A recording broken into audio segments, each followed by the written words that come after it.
Isang mapagpalang araw sa ating lahat. Maaari ba kayo magsitayo para sa ating panalangin? Meron ako itong hinandang panalangin. Para sa mga Katoliko, maaari na tayong mag-sign of the cross. Sa ng Ama, ng Anak, Espiritu Santo. Sabay-sabay. Panginoon, salamat sa araw na ito. Naway gabayan niyo po kami sa aming bawat takbang. Bigyan niyo po kami ng lakas ng loob, kagarungan at kapayapaan. Ito ay aming hinalangin sa ngalan ni Jesus. Amen. Ama, ng Anak, Espiritu Santo.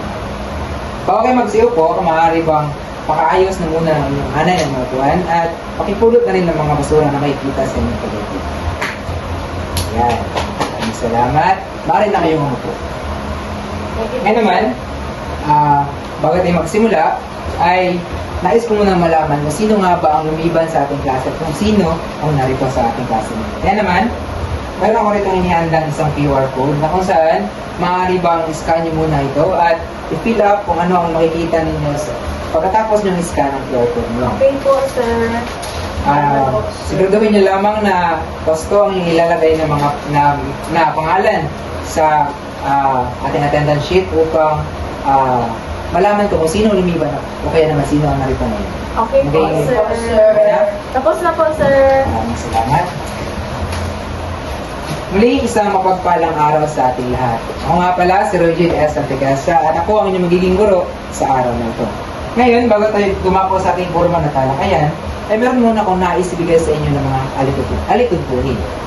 Pagkatandaan nyo lamang ang tatlong M's, kung saan ito ay ang una ay ang makinig.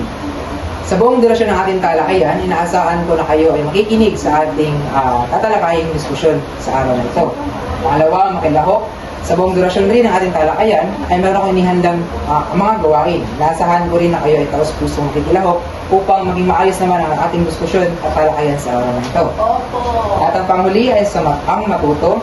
Sa pagtatapos ng talakayan na ito, inaasahan ko na kayong lahat ay mayroong matututuhan ng mga aralin na kung sa ito naman ay makakatulong sa inyong pag-aaral. Naging maliwanag ba ang lahat? Opo! Mabuti naman. Ngayon, bago natin alamin kung ano nga ba ang ating pangunahing pagdidiskusyonan sa araw na ito, ay ating munang alamin kung talaga nga bang nakinig kayo sa nakaraan nating talakayan. Ngayon, magkakaroon muna tayo ng kakaunting pagbabalitaran. Ngayon, sino ba nakakaalala kung ano ang ating pinalakay? Sir, ito po ay... Estel? Ito po ay patungkol sa mga pang-abay. Pang-abay, ayan, kumpa. Ito ay patungkol sa mga pang-abay. Ngayon, sino ba nakakaalala kung ano ang ibig sabihin ng pang-abay? Sir po. Sige. Ang pang-abay po ay ito yung nagbibigay turing o naglalarawan sa mga pang-uri, pandiwa o kapwa pang-abay po. Ayan, yun ang hulugan ng pang-abay. Nakikita ko sa inyo mga naging kasagutan ngayon na talaga nga na bang nakinig kayo ng mabuti sa ating naging talakayan na nakaraan. Kaya naman, handa na kayo tungo sa ating pangunahing panibagong talakayan. Kaya naman sa puntong ito, bago tayo dumako sa ating forma ng talakayan, ay atin munang magkakaroon muna tayo ng isang gawain. Kung saan ang gawain ito ay pinamagatan natin, guys, kartehan mo. So, ang gagawin nyo lamang ay bubunot lamang ako ng mga estudyante gamit ang isang name picker. Ang mga pabubunot sa mga maswerteng mag-aaral ay, kung makikita nyo dito sa harapan, ay ipapaikot nyo lamang ang mga dice na ito. Ang dice na ito ay nagkakapaloob ng mga numero na kung saan ang mga numero ito naman ay ginapalolooban ng mga pahayag na kung saan ito naman ay kinakailangan ninyong alamin kung ano ang nais na pagkahulugan at kapag nabigay nyo na ang nais na pagkahulugan ng mga pahayag na makikita sa mga numero ito ay gagamitin nyo naman ito sa isang pangungusap. Naging maliwanag ba ang lahat? Opo! Ayan, ganyan naman. At para sa ating unang pag-aaral, maaari ka bang pumunta dito sa harapan?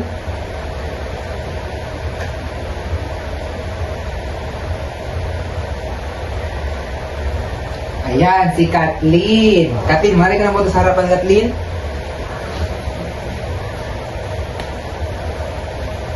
Ngayon, para sa ating unang pahayag, maaari mo bang paikutin ang dice? Ang nakuha mong numero ay 1 po. Number 1. Ang number 1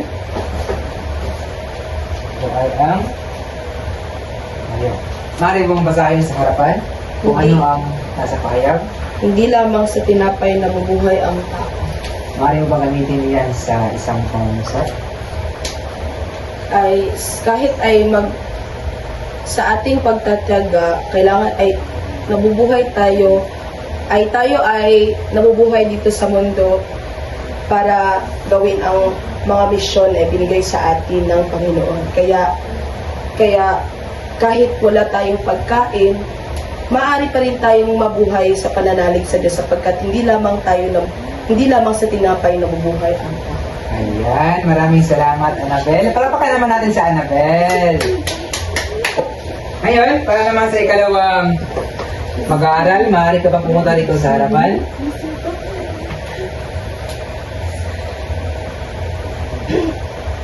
Johanna Ashley. Ayan. Para naman sa iyong pahayag, maaari mo bang ikutin ang dice na yan?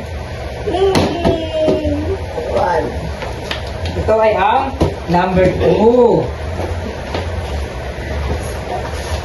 Para naman sa iyong pahayag, Johanna Ashley, maaari mo ba itong basahin? Harapin mo muna ako. Kayo ilaw ng sanlibutan. Ayan, maaari mo bang gamitin yan sa isang pangungusap? Ang aking mga magulang ay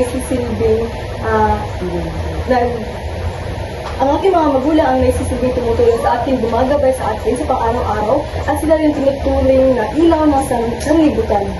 Ayan, maraming salamat, Kristen. At para naman sa susunod na dice, maaari bang pumunta dito sa harapan? Micaela. Maaari bang paikutin muli ang dice? Ang number 4. Ayan, Micaela. Pagod man at nabibigatan, lumapit kayo sa akin at kayo aking pagpapahinahin. Kahit ikaw ay maraming trabaho sa araw-araw at ikaw ay napapagod at nabibigatan, lumapit kayo sa akin at kayo aking pagpapahinahin. Ayan, maraming salamat, Micaela. At para naman sa panghuling pahayag, nandito na ang panghuling pahayag, pipili na lamang ako ng isang mag-aaral.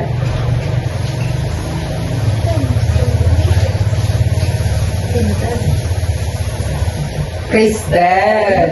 Ano Kristen? At para sa isang panghuling pahayag, maaari bang basahin ang pahayag na yan? Ang Panginoon ng aking pastor. Ang Panginoon ng aking pastor. Nagamitin ko na po sa payag. Siya ang tumutulong sa aking, siya ang gumagabay sa akin sa pang-araw-araw. Siya ang Panginoon ng aking pastor. Ayan, maraming salamat, Kristen. Palagpakan nyo naman ang inyong mga sarili. Para sa inyong ginawang pagpapakahulugan at paggamit nito sa isang pangungusap, makikita ko na meron na pala talaga kayong meron na pala kayong kakaunting kaalaman patungkol sa ating gagawing diskusyon sa araw nito. Kaya naman, batay sa inyong ginawang aktibidad, ay magkakaroon muna tayo ng kakaunti ng naman na sagutin na. Magtatanong lamang ako sa inyo ng mga katanungan. Ako sa ito naman ay nakapaloob lamang sa mga ginawa ninyong aktibidad kanina. Para sa unang katanungan, ano ba ang inyong napansin sa ginawa nating aktibidad? Sino bang gusto sumagot? Annabel? Ang aking napansin sa ginawang aktibidad ay yung mga pangungusap ko na aming nakuha kanina ay parang pamilyar at galing po sa Biblia po. Parang pamilyar sa iyo ang mga pangungusap na yun. Buti naman. Para naman sa ikalawang katanungan, pamilyar ba kayo sa mga katagang nakapaloob sa katanungan? Ang katanungan ito ay nasagot na ni Annabel sa pagkasabi niya, pamilyar daw sa kanya ang mga katanungan kanyang nasagutan kanina. Kaya naman, dumakas sa pangatlong katanungan, meron ba kayong ideya kung saan madalas matatagpuan ang mga katagang ginamit natin kanina sa ating aktibidad? Sige nga, Kristen. Sa Sa palagay ko po, ang mga ideya na kung saan yung mga salita kanina na ginamit natin sa aktibidad ay kadalasan po ito matatagpuan sa Biblia. Ayan. Pamilyar ka ba sa Biblia, Cristel? Opo! Mabuti naman. Ang sabi ni Cristel na ang mga ating ginamit na mga pahayag kanina ay matatagpuan raw sa Biblia. Ayan. Alamin natin yan mamaya kung totoo nga ba. Ayan, para sa pang-apat na mga pahayag, anak na katanungan. Sa inyong palagay, ano kaya ang tawag sa mga salitang ginamit sa aktibidad natin kanina? Ang gusto mo sa mga Cristel? Sa aking palagay po, ito po yung mga kasabihan. Kasabihan? Opo. Okay, Cristel. So, sabi ni Cristel, mga kasabihan daw. Ayan naman ay ating aalamin naman mamaya. Ngunit, good guess, Cristel, ha? Yay! Para sa panguling katanungan, meron na ba kayong ideya sa kung ano kaya ang ating paksang tatalakayin sa araw na ito? Annabel, pasang kamay. Sa tingin ko po ay ito ang pagsatatalakay natin ay tungkol sa mga kwento na nakapaloob sa Biblia po. Kwento na nakapaloob sa Biblia. Ayan. Pero nga namang good guess ka rin. Good guess ka rin. Annabel, ha? Sige, alamin natin ngayon kung tama nga ba ang inyong naging ideya patungkol sa ating tatalakayin ngayong araw. Ngayon, batay sa inyong nagawang mga ideya kanina na ito raw ay patungkol sa ang ating tatalakayin ngayon ay patungkol raw sa mga pahayag o kasabihan na makikita sa isang akdang Biblia. Kaya naman, atin alamin kung ano nga ba talaga ang ating paksa sa araw na ito. Ang ating paksa sa araw na ito ay patungkol sa, marili bang basahin? Paggamit ng matatalinghagang pahayag sa parabola. Ayan, ang ating paksa ngayon ay patungkol sa paggamit ng mga matatalinhagang pahayag sa isang parabola. Na kung saan, sa pagtatapos ng talakayan ng mga mag-aaral o kayo ay aking inaasahang makamit ang mga sumusunod na mga layunin. Maaari mo bang basahin ang unang layunin, Annabel? Nalalaman ang kahulugan ng matatalinghagang pahayag. Para sa pangalawa, Cristel? Nakapagbabahagi ng ideya patungkol sa wastong paggamit ng matatalinghagang pahayag sa pamamagitan ng pagbibigay halimbawa tungo sa isang graphic organizer. At para sa panghuli naman, Joera? Nakabubuo ng iba't ibang presentasyon nagpapakita sa wastong paggamit ng matatalinghagang pahayag. Ayan. Ang mga talayunin na ito ay inaasahan nating makakamit sa buong durasyon ng ating talakayan sa araw na ito. Kaya naman, stay put lang kayo dyan at atin nang simulan ang ating pagtatalakay sa araw na ito. Ngunit, bago muna natin simulan ang pagtatalakay, ay magkakaroon muna ulit tayo ng isa pang gawain. So, ang gawain ito ay pinamagatang pares sipan. Sa buong klase, maghahanap lamang kayo ng isang kapares. Magbibigyan ko kayo ngayon ng mga papel na kung saan ang gagawin nyo lamang ay ang pagbibigay kahulugan tungo sa mga salitang ito. Kinakailangan lamang ng bawat magkapares na bumuo ng mga papakahulugan sa mga salitang ito. Naging malinaw ba ang lahat? Opo! Ayan. Para sa inyong mga papel. Para sa mga pagkapares. Sige po. Salamat.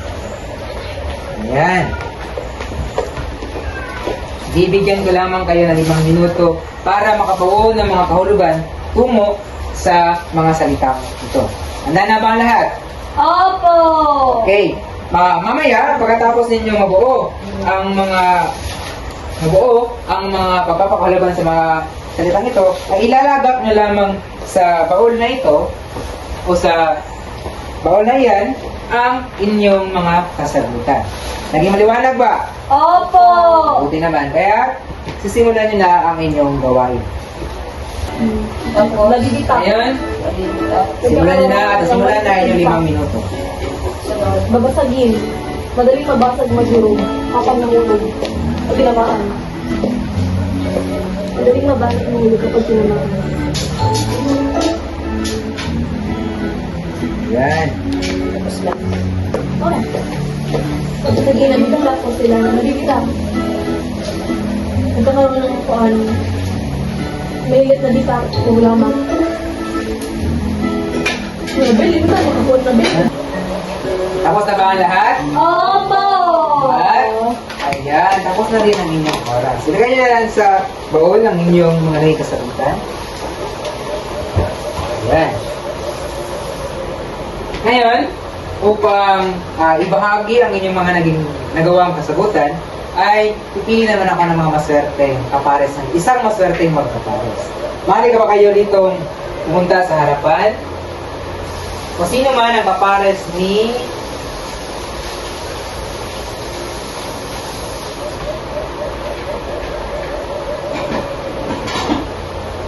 Sino man ang kapares ni Cristel, maaari ba kayo pumunta dito sa harapan? At Opo. basahin ninyo sa harap ninyong kaklase kung ano ba ang inyong nagawa na pagpapakalugan. Sa talinghaga po, ang kahulugan nito ay mga malalalim na salita. Na may nakatagong kahulugan na hindi literal ang ibig sabihin. Ang sayang-lima naman po ay binuong sa isang hugis. O anyo, gamit ang hulmahan. Sa porcelana naman ito ay isang uri ng makintab na ceramic. O mga babasaging material na karaniwang ginagamit sa mga pinggan o palamuti. At sa babasagin naman ay ito ay mga gamit na madaling mabasag kapag nahuhulog. At ang panghuli po ay nabibitak. Ito po yung nagkakaroon ng maliliit na bitak o lamat. At yun lamang po sa aming sagot po. Ay, mo po. Salamat po. Ayan, maraming salamat, Cristel at Annabel. Ngayon naman, ating alamin kung tama nga ba o kaya may wasto ba ang kanilang nagawang pagpapakahulugan sa mga salita kanila binigyan pagpapakahulugan kanila. Para sa unang salita, ang talinghaga. Ito raw, sabi nila Annabel, ay malalim na salita. Tama nga ba ang ginawa nilang pagpapakahulugan? Opo! Ayan, tumpak sila Annabel. Para naman sa pangalawang salita, ang hinulma. Ito ay hinugo sa isang binuo sa isang hugis. Tama nga ba ang kanilang pagpapakahulugan? Opo! Ayan, husay Annabel ha, husay.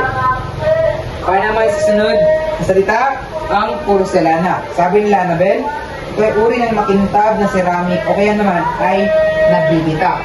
Batay sa nakita ninyong pagpapakahulugan, tama nga ba ang ginawa nila Annabel? Opo! Napakahusay naman nila Annabel. Para naman sa sunod na salita, ang nagbibitak. Sabi nila Annabel, ito daw ay ang hindi ko mabasa yung salita Annabel. Ano ba ang ibig sabihin nito Annabel? Ito ay nagkakaroon ng mga bitak po at lamat. Nagkakaroon ng mga bitak o kaya naman ay lamat. At batay sa pagpapakahulugan rito sa harapan, tama nga ba ang sinabi nila Annabel? Opo! Napakahusay naman Annabel. At para naman sa panghuli na salita, ay ito ay patungkol sa babasagin. Ako saan sabi nila Annabel, ang babasagin daw ay ang madaling mabasag kapag ito ay nahuhulog. Isang gamit na madaling mabasag kapag nahuhulog. At batay naman rito sa ating ginawang pagpapakahulugan, tama nga ba ang ginawa nila Annabel? Opo! Ayan, napakahusay. Palakpakan naman natin sila Annabel. Ayan. Ngayon, batay sa inyong ginawang pagpapakahulugan, kita ko naman na mukhang handa na kayo tungo sa ating susunod na gawain. Ngayon, bago ko naman ibigay sa inyo o ipaalam sa inyo kung ano nga ba talaga ang ibig sabihin ng ano ba ang ating ano ba ang diskusyon, ang ating pagdidiskusyonan sa araw na ito, ay magkakaroon muna tayo ng isang pagbabasa. Meron ko nitong ibibigay sa inyo na isang kopya ng isang akda, na kung saan ang akdang ito ay isang uri ng akdang parabola. Ngayon, mamaya, aalamin natin kung ano nga ba ang ibig sabihin ng isang parabola. Ngunit ngayon, atin muna bigyan ito ng bigang pansin kung ano nga ba ang makikita o ano nga ba ang matatagpuan sa isang akdang parabola. Ngayon, ang inyong babasahin ko ay binamagatang ang parabola ng banga. Ang parabola ng banga, ito ay walang eksakto, walang munang nakita ang eksakto author. Sapagkat, walang eksaktong niakda. Sapagkat ang parabola ng banga, ito lamang ay sinipi o hinangok sa isang akdang sinipi mula sa Biblia kaya naman ito nalaklat. Ako saan ang pamamaraan ng pagbuo ng parabola ay sa pamamagitan lamang ng pagbibigay kwento tungo sa mga bata ako sa ito na may sinasalin-salin lamang sa iba't ibang lugar. Ako saan nabubuhos pamamagitan ng pagsasalin-salin ng mga kwento. Kaya naman, ito ay wala itong eksaktong method. Ngayon, para sa pagbabasa ng kwento, hindi natin ito gagawin sa boring na way. Ang pagbabasa natin ng akdang Parabulan ng Banga, ihahati natin sa 3 pangkat. Ito ang unang pangkat, ito naman ang ikalawa, at galing sa Cristel at hanggang Annabel ang pangatlo. Ngayon, ibibigay ko sa inyong kopya ng Parabulan ng Banga, ito ay mayroong 3 magkaibang bahagi. Kung saan, babasahin ito ng bawat pangkat sa magkaibang bahagi. Sa unang pangkat, ang unang bahagi, pangalawang pangkat, ikatlong bahagi, at ang pangatlong pangkat ay ang ikatlong bahagi. Ito naman ay yung gagawin sa pamamagitan ng sabayang pagbigkas. Ayan. Naging maliwanag ba ang paano to? Opo! Okay, ngayon, ibibigay ko na sa inyo ang mga Thank you po. kopya. At ngayon, kita nyo na ba ang kopya? Opo! Okay. Ngayon, handa na ba ang lahat upang basahin bawat bahagi Parabulan ng Banga? Opo. Handa na ba ang lahat? Opo! Sige, maaari nyo na ang simula. Unang pangkat. Huwag mong kalimutan, ikaw ay isang bangang gawa sa lupa, ang tagubilin ng inang banga sa kanyang anak. Tandaan mo ito sa buong buhay mo. Bakit madalas mong inuulit ang mga salitang ito? Ina, ang tanong ng anak na banga na may pagtataka. Sapagkat ayokong kalimutan mo ito. At ikaw ay nararapat na makisalamuhan lamang sa ating mga kauring banga. Kaya't sa buong panahon ng kanyang kabataan, itinatak niya sa kanyang isipan na siya ay isang banga na gawa sa lupa. Hanggang sa makita siya ng ibang uri ng banga. Nakita niya ang eleganteng bangang porselana, ang isang makinang na bangang metal, at maging ang iba pang babasaging banga. Tinanggap niya na sila ay magkakaiba, ngunit hindi niya nabos na mamuhaan kung bakit hindi siya nararapat makisalamuha sa ibang banga. Marahil, gawa sila mula sa iba't ibang material at iba-iba rin ang kanilang kulay. May puti, may itim, may kulay tsokolate, at may dilaw. Sila ay may kanya-kanyang kahalagahan. Tinulma sila ng pantay-pantay. Lahat sila ay ginawa upang maging sisidlan o dekorasyon.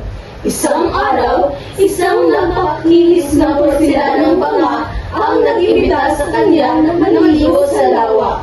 Noong una, siya'y tumanggi.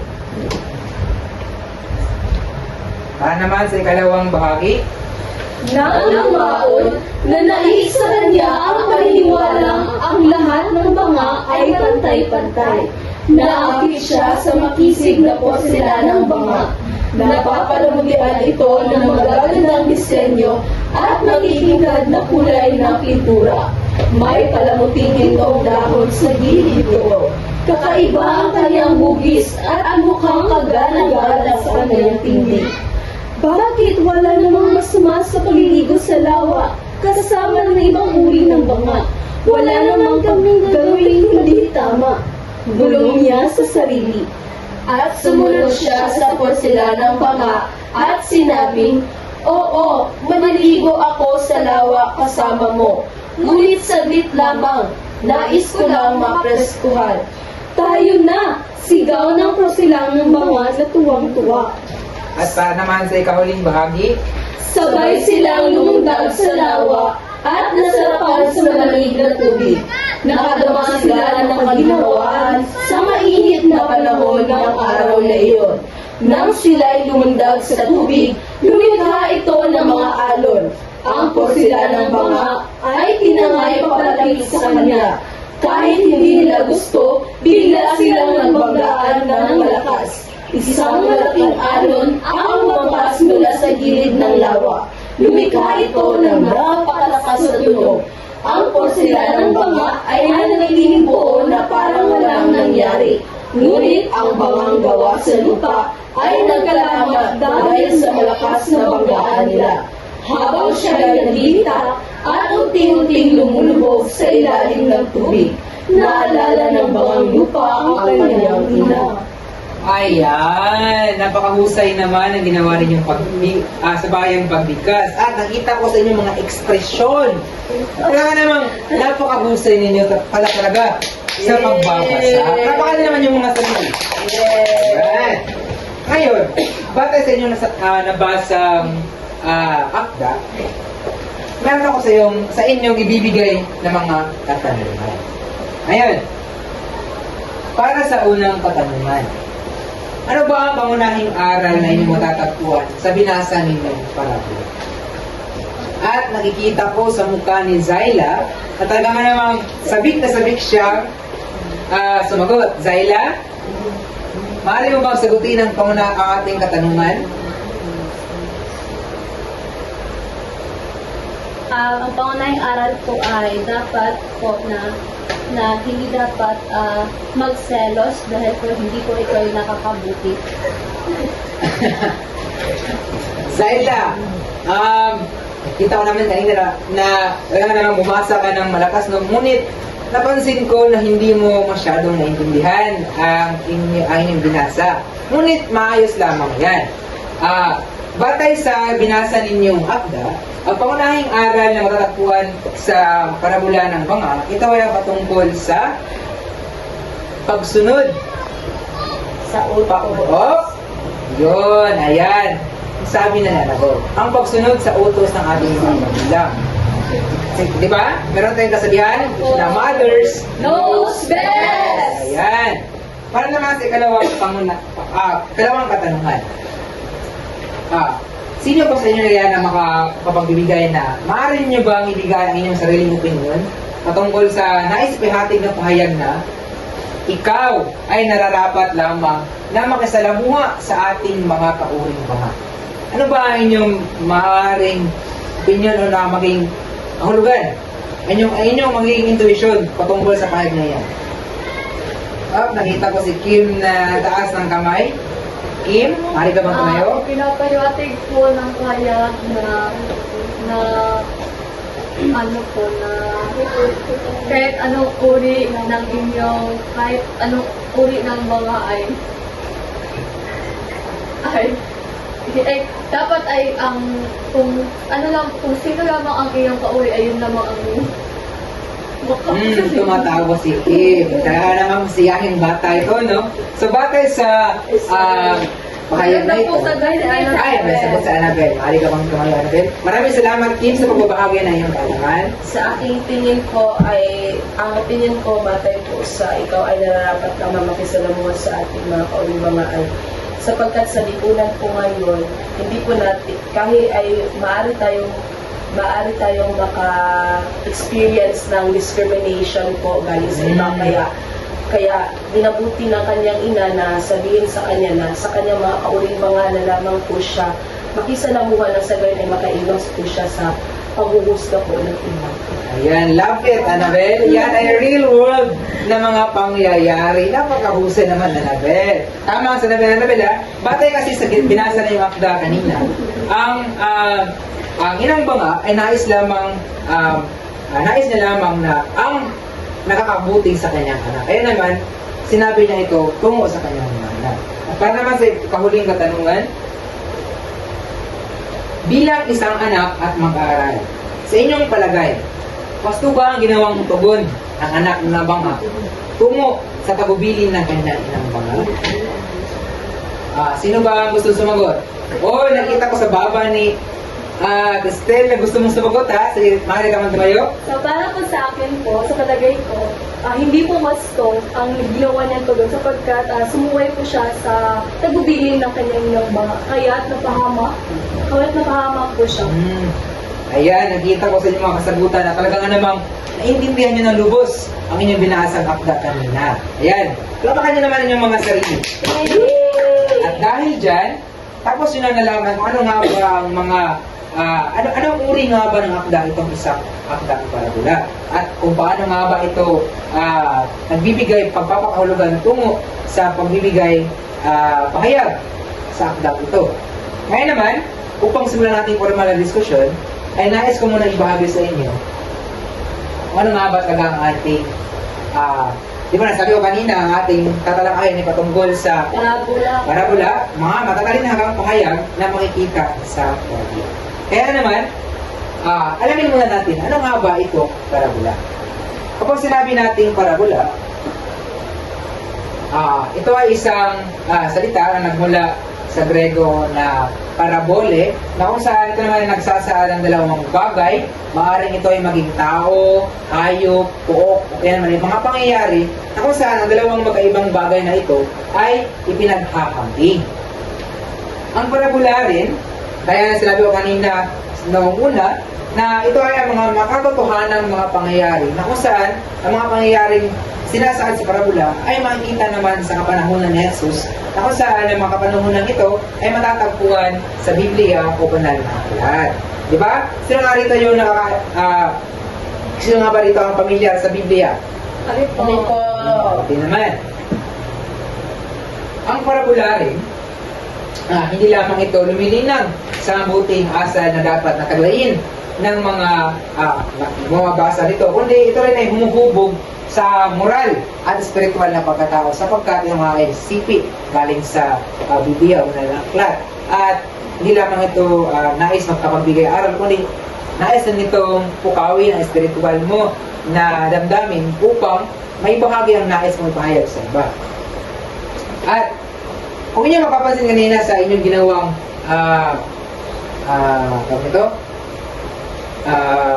pahayag na ginamit kanina sa unang gawain, di ba gumamit kayo ng mga pahayag na katulad na lamang ng hindi lamang sa tinapay nabubuhay ang tao. Di ba ang mga salitang ito ay parang nagsasaad ng isang talinhaga? Talinhaga ba? Opo. Ayan. Ngayon, Cristel, ano yun? May mga malalim po itong pagpapahulugan. Meron ito mga malalim na pagpapahulugan. Ngayon, sa isang parabola, ang ginagamit ng mga pahayag madalas sa mga akdang ito ay ang mga pahayag na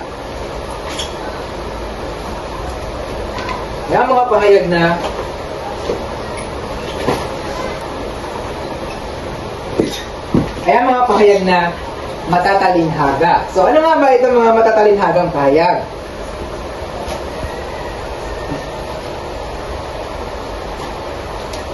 Ang mga matatalinhaga. Teka lang ha. Ayan. Ang mga matatalinhagang pahayag, kaya na sinabi ko kanina, ito ay ang mga pahayag na ito ay ang mga mensahe na kung saan ito ay nagkakaroon ng mga malalim at hindi tiyak na mga kahulugan na kung saan ito naman ay madalas na matatagpuan sa isang parabola. Sinasalamin ng mga matatalinhagang pahayag hindi lamang ang pagbibigay kahulugan sa isang simple o kaya naman direktang pagbibigay kahulugan, kundi ito ay ginagamit sa pamamagitan ng pagbibigay ng mas masining, mas malikhain at hindi direktang pagbibigay kahulugan upang mas mailarawan ng akdang ito ang nais sa pagkahulugan ng mga pahayag na matatagpuan dito. Isa sa mga halimbawang ating matatagpuan sa binasa natin kanina, maaari bang basahin, Cristel? Sapagkat ayokong kalimutan mo ito, at ikaw ay nararapat na makisalamuha lamang sa ating mga pauling mga. Ang pahayag na ito ay gumagamit ng mga matatalinhagang pahayag sapagkat hindi lamang ito tumutukoy sa pakikisalamuha sa simpleng mga kauring banga. Diba ang mga banga, wala naman silang buhay, diba? Ang pahayag na ito ay tumatalakay sa buhay ng mga tao na mismo tayo. Para mas pangalawang halimbawa, Annabelle, maaari mo bang basahin? Huwag mong kalilimutan ikaw ay isang gawa sa lupa. Kapag ba ikaw ay sinabihan ng iyong magulang tungo sa pahayag na ito, ano ba ang iyong mapapansin? Ano ba yung maiisip? Ako ba isang tao na gawa sa lupa? Iyan ba inyong maiisip? Opo. Diba? Ngunit hindi iyan ang nais pagkahulugan ng pahayag na ito. Sapagkat hindi naman talaga tayong lahat, hindi naman tayo gawa sa lupa o gawa sa banga at naging tao, diba? Tayo ay anak ng ating mga magulang. Kung saan makikita sa pahayag na ito ay gumagamit ng mga talinhaga upang hindi direktang ibigay ang kahulugan, ngunit gagamit ng mas masinag at mas makulay na paglalarawan tungo sa mga pahayag na nais ibigay. Ayan. Naiintindihan niyo ba kung ano nga ba ang ibig sabihin ng paraula at matatalinhagang pahayag? Opo! Ayan, maraming salamat. Ngayon naman, ay dumako na tayo at ating bigyan pansin patungkol sa isa namang panibago gawain. Ang gawain ito ay pinapagatan nating graphic kernel. Hatiin ko lamang ang klase sa tatlong pangkat. Di ba? Maroon tayong tatlong pangkat kanina, yun lamang rin ang ating gagamitin pa rin.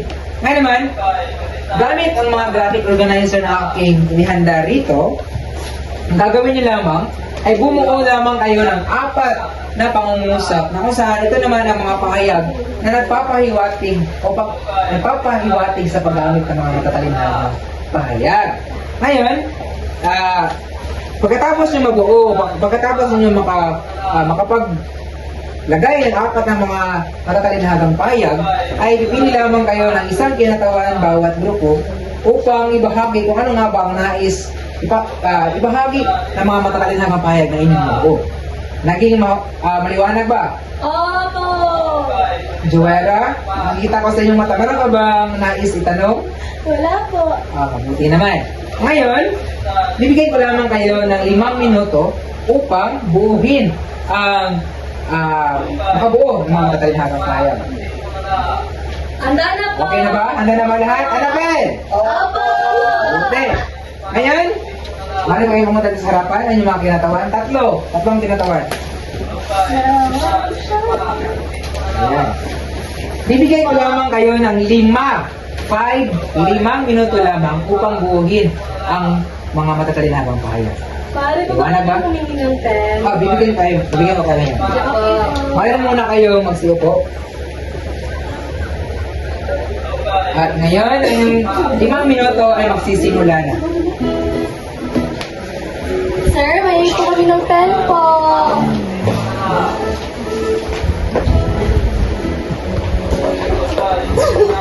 Okay, nakapahayag mo. Okay po.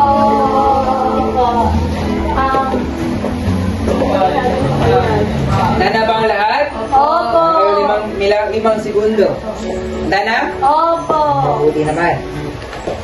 Ngayon, para ibahagi ang inyong mga naging kasagutan, maaari ka bang pumunta rito? Sino ba rito ang gustong maunang magbahagi? Kim? Pumunta ka sa harapan? Ito po ang aking mga matatalinhagang pahayag. Una ay pusong bato. Ano ba ang ibig sabihin ng puso ko to? Ibig sabihin nito ay wala. May nakakatawa ba, Kim? Sabi ko kasi yung Sige. ano ko lalamunan.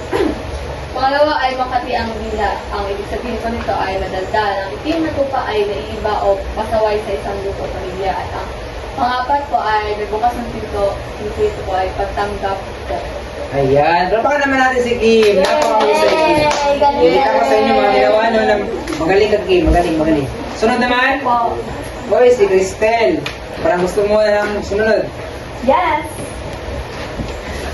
Narito po ang mga malatalinhagang ating sinulat. Una po ay mahaba ang hila. Ito po yung palakausap o tinuturing hindi madaldal o chismosa. At pangalawa po bukas ang pal. Ito po yung mapagbigay ng handang tumulong. Ang pangatlo po nagbumura ang kamatis. Ito po yung isang matanda na kung saan umaastaw, nag-aayos na parang mga dalaga. Pangapat po, butas ang bulsa. Ito po yung walang pera. Wala ng pera. Ayan. Rapakan naman natin si Cristel. Yay! Napakahusay Cristel. At panguli, mali ka pumunta dito, Princess. Oh, smiley si Princess ngayon na. Hello, Princess. Ito po ang aking naging sagot, sir. Ang una po ay kung ano ang itinanim, siya rin ang aanihin na nangangahulugang kung ano yung ipapakita sa iba, ay siya rin babalik sa iyo. Pangalawa ay kung ayaw mong magpautang, uubusin ka ng langgam na kung saan ito ay nangangahulugan na hindi mabuti na ikaw ay maging marangon sa iba. Pangatlo ay pusong mamon na nangangahulugang ikaw ay mabait. At ang panghuli naman ay balat sibuyas na siyang nangangahulugan na ikaw ay iyak. Ayan, napakahusay naman. Buong grupo no ay talaga namang naiintindihan nyo naman talaga pala kung ano ang ibig sabihin ng matatalim na habang bayan. Kaya ngayon naman, batay sa inyong mga nagawang gawain, patid ko na handa na kayo tungo sa ating isang gawaing magbibigay ng bibigay kung ano nga ba talaga ang inyong natutuhan tungo sa matatalinhagang pahayag. Ngayon, para sa ating gawain na ito ay ating pinamagatang presentasyon. Bawat pangkat na magsasagawa ng mga magkakaibang gawain na kung saan naman ang mga gawain ito ay kinakailangang nagpapakita sa tamang paggamit ng mga matatalinhagang pahayag. Pagkatapos ninyong mabuo ang mga gawain ito, ay kinakailangan yung kumuha ng isang pangkat, isang kinatawan bawat pangkat upang ipaliwanag kung ano nga ba ang inyong nabuong gawain. At upang makapili kayo ng ano inyong gagawin, ay pipili naman kayo ng isang kinatawan na pupunta rito sa harapan. Sino ba ang inyong magiging kinatawan? Tatlong kinatawan. Po. Ang inyong gagawin lamang ay maghohopyang bayayang kayo. O, iyak ba yan? Ali, Annabel? Kung sino ang mananalo ay siyang unang pipili ng inyong gagawing gawain. Handa na mga lahat? Oo. Handa na ba? And go! Ayan, Annabel, kunin mo na ang banga. Banga ang kunin mo, Annabel. Ayan, pumunta ka na ron. Para sa panghuli. Sige, huwag bayayang. Ay, Ito. tama pala. Ano pala? Bato, bato, pick. Bato, pick. Bato, pick. Ayan. Kim, kumuha ka na ng iyong gagawin gawain. At Cristel, ito ang iyong gagawin gawain. Ngayon, nakita nyo na ang inyong mga gawain? Nakita nyo na ba ang inyong mga gawain? Opo! Buti naman. Ngayon ay bibigyan ko kayo ng 5 minuto upang maganda. At pagkatapos ng 5 minuto ay tatawagin ko kayo sa harapan upang ibahagi ang inyong nagawang gawain. Okay po. Handa na ba lahat? Opo!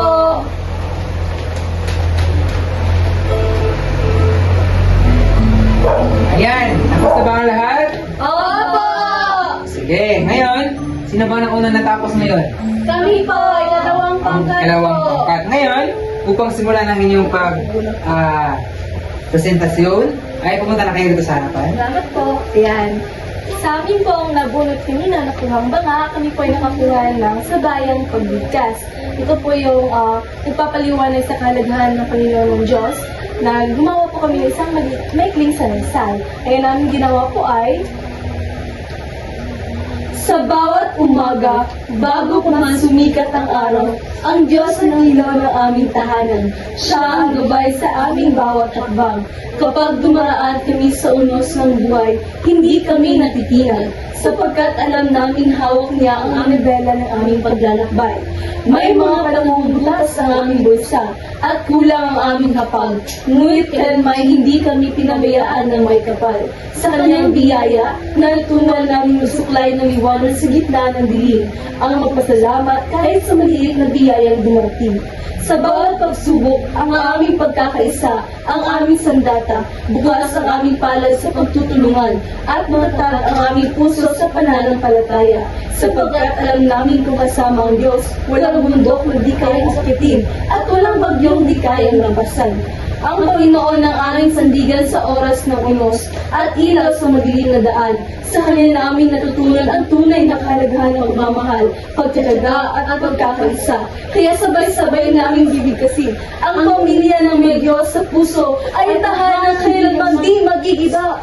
Ayan, napakahusay ng kalawang pakap. Ops, wag muna kayo, guys. Ayan, maaari niyo ba ibahagi sa amin kung ano ang inyong ginamit ng mga matatalin na habang pahayag? Ayan, ang mga Mula- ginamit po namin na matataling na napahayag tulad po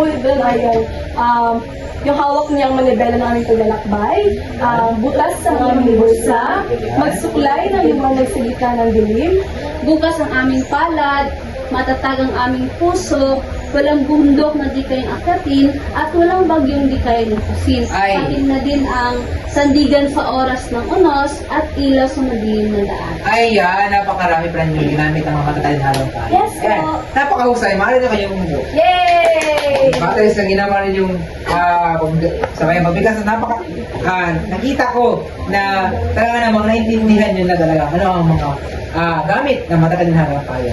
Ngayon, para sa susunod na pangkat, maaari niyo ba kayo pumunta dito sa harapan? Sabihin niyo muna ano ang inyong atas. Pagbuo ng isang Ayan, awitin. Napaka-wow naman. Kaya na masimula? Sa ilalim ng bilog na ako'y nag-iisa. Damdamin kong dati ako'y ngayon ay abon na ang hangin ng gabi. Parang iyong piling na nag-iiwan ng hapdi sa dibdib. Bituin ang puso ko, bakit ka naglaho? Iniwan mo ako, luhay ilog sa dulo. Sa dagat ng pag-asa, ako'y nalulod din. Pag-ibig ko dati niwa, na ngayon'y dilim. Ayan! Ito ba tinatawag nila the Filipino Department Songbird? Napakahusay! Ayan, ngayon, paano yung mga ibahagi sa harapan mo? Anong mga ginamit mo mga talalinhalang tayo? Ano po, yung damdamin kong dati apoy may abo na. Ang apoy po ay sumisimbolo po siya ng mainit na pag-ibig at ang abo ay tanda ng pagtatapos o paglamig ng damdamin. Tapos yung between ng puso ko ay isang matalinghagang simbolo ng taong minamahal. At ang luhay, ang isa pa po ay ang luhay, ilog sa dulo ay yung tuloy-tuloy na pagtiyak. Ayan, napakahusay. Napakalalim naman na maginamit mo sa talalinhalang tayo. At ngayon, para sa ikahuling pangkat, ito ay patungkol sa, ano ba yan yung napili? Magsasadula. Pagsasadula. Napakahusay naman pala dito. Mahal na kayo magsimula?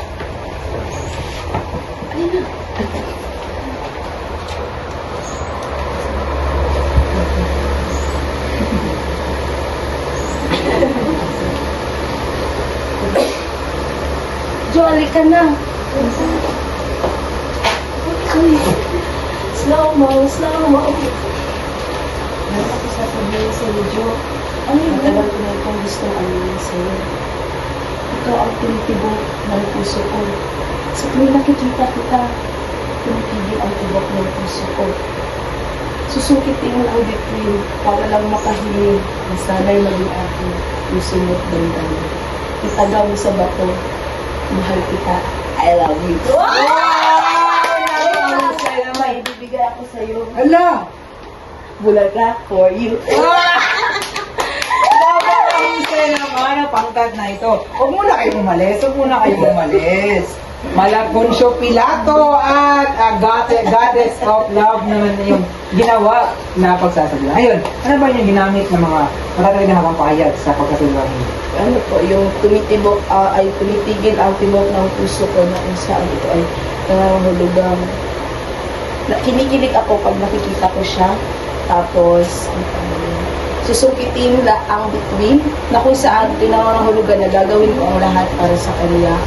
At itaga mo sa bato na kung saan ito ay nangangahulugang pangako. Ayan, napakahusay naman. Tapuan naman natin ang ikatlong pangkat. Yay!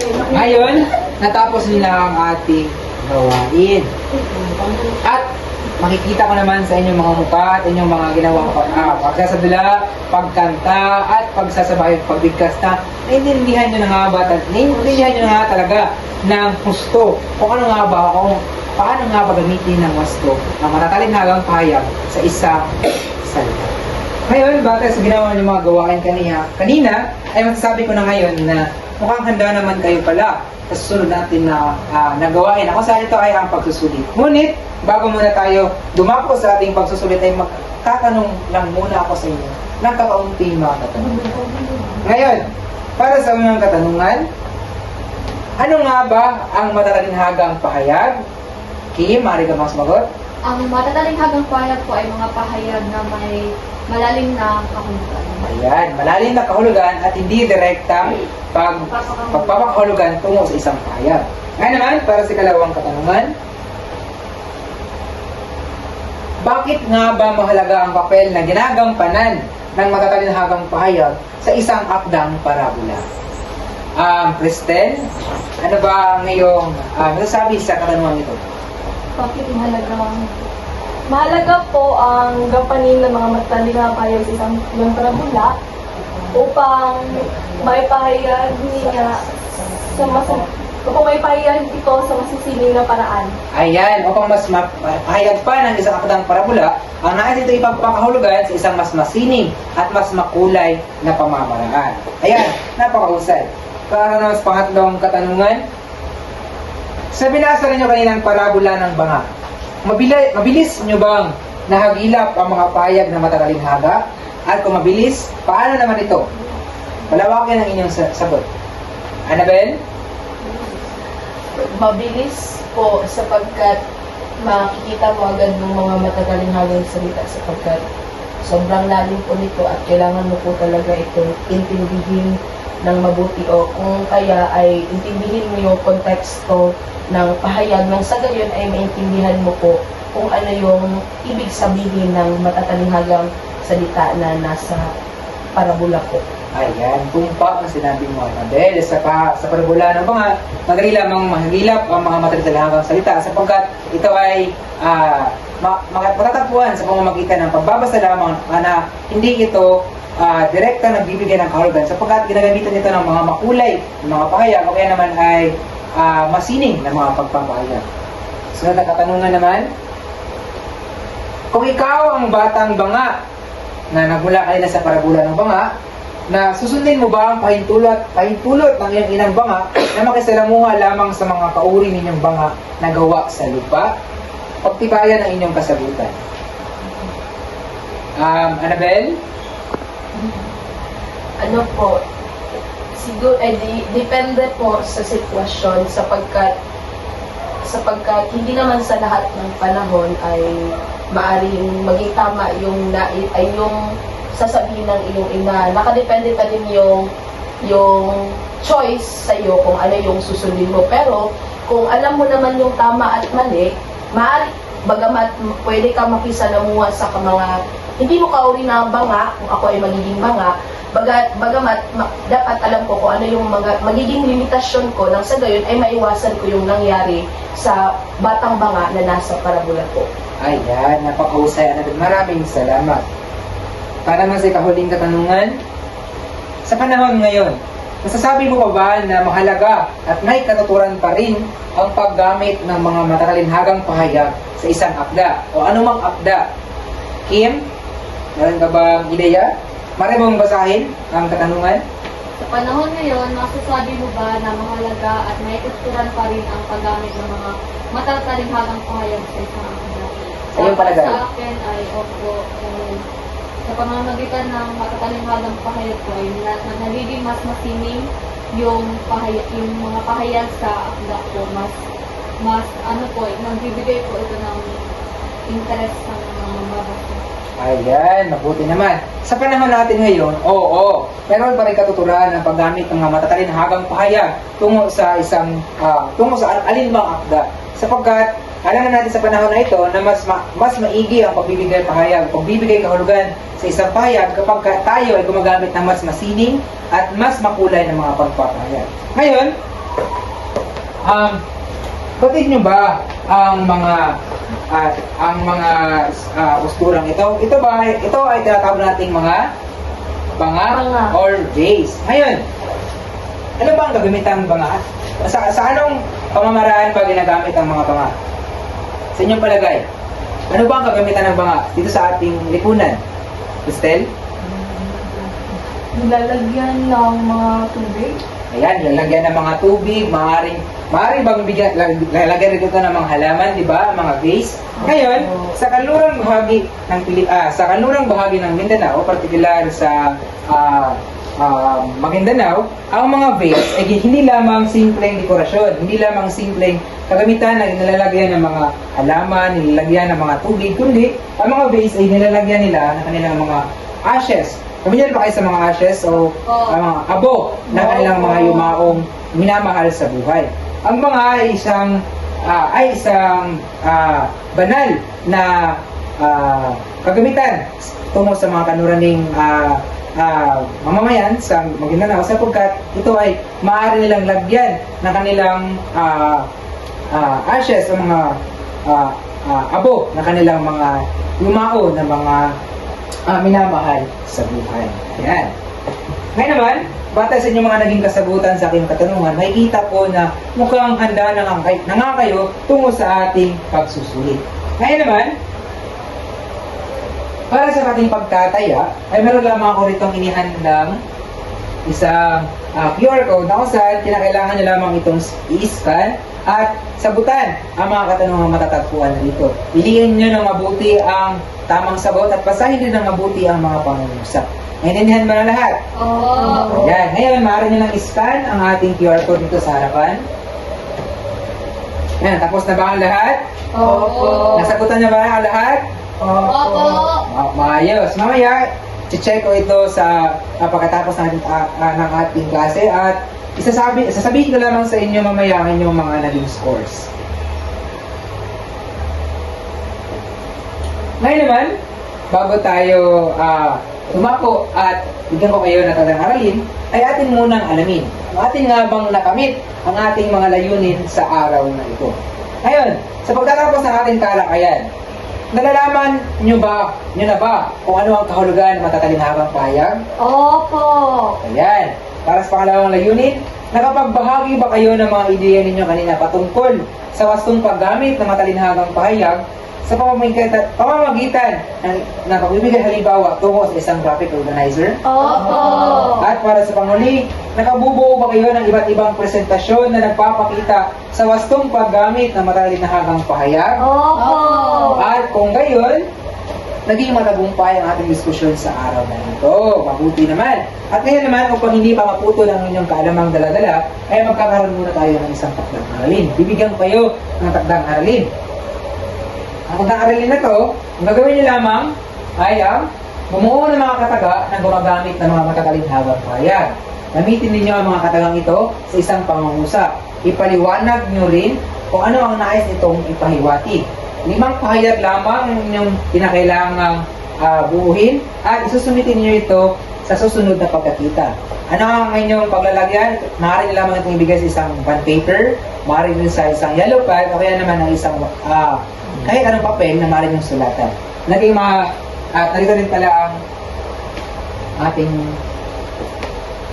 ayan, naging maliwanag ba? Opo. At dahil dyan, batay sa inyong mga naging tugon sa ating talakayan ng araw, ay naging matagumpay naman ang ating diskusyon. Kaya, tayo ay magtatapos na. Maraming salamat sa inyong taos-pusong pakikilahok at goodbye, Nain Mahogany. Paalam na po, sir! Ayan, maraming salamat. Para po sa matagumpay ko na pagpapakitang turo, ako po ay taos-puso nagpapasalamat. Unang-una para sa ating Panginoon Diyos, sunod po sa aking pamilya, sa walang sawang suporta, lalo na po sa pinansyal na suporta. Sunod po riyan ay sa aking mentor na sa Ate Melchi, maraming salamat po. At para naman po sa aking mga kaibigan na naging bahagi na aking papakita turo, maraming salamat. At lalo na po para sa aming guro, na si Sir Rodin James Del Castillo, maraming salamat po sa inyong suporta. Maraming salamat.